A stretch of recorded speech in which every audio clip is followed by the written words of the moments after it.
everyone. Before I begin, allow me to introduce myself. My name is Fairy Lily Gabriel. I was born in 2013, so that makes me 10 years old today. Currently, I'm studying at Sekolah Kebangsaan, Layang-Layangan. Oh, I love my school. My school code is WBA 1012.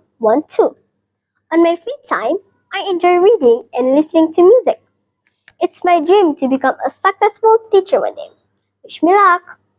Wow, I feel so excited today because today I can share one of my favorite books to read. The book is entitled The Fang King.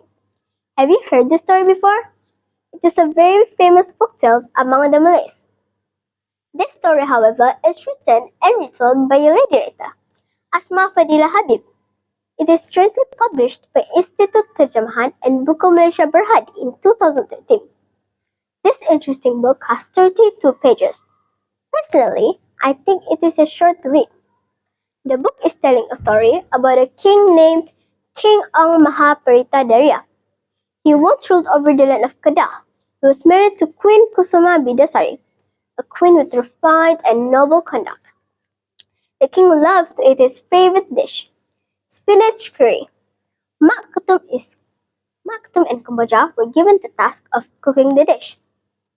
One day, Kamboja accidentally cut her finger and blood trickled into a pot. They were too scared to waste time washing the blood. Trembling with fear, Mak Ketum and Kamboja served the spinach curry to the king. The king immediately tasted the difference. He found it very delicious. He finished the broth to its last drop and summoned the cook. He threatened her to tell him the ingredient added to broth.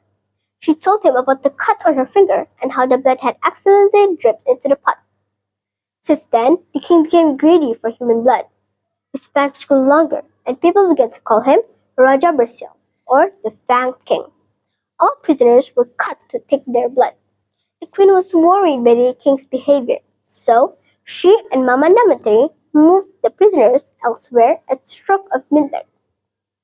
The king became furious when he found out that all his prisoners were missing. Then he began kidnapping children. The people of Kedah grew concerned. Finally, they attacked the palace. The king grew frightened and escaped into the jungle. Since then, no one ever heard of King Ong Mahaparita Daria again. Oh, I just love a happy ending. Don't we all? I think I like the queen more in this book. As a wife, she didn't support her husband's barbaric act. Instead, she bravely saved her people. From this book, I learned that we shouldn't abuse our power. Let's take the king as an example. He was once respected by his people. However, due to his personal gain, the king lost his people's trust. I really like how the writer describes every detail in the story. I can easily imagine the locations and the characters in my head while reading it.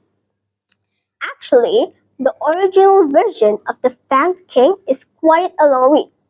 It's amazing how the writer can simplify the story without leaving any important story. This book was very well written. It contained colorful pictures too. These pictures gave me a better idea of the story. I would say this book is very suitable to children like me. To conclude, this book is a very enjoyable book to read. Did you know that The Fanged King started as a folk tale that had been told for generations? Later, it was written in the Malay document, Hikayat Merong Mahawangsa. So, was it really just a folk tale or was it a real story? Who knows? That's all from me. Thank you.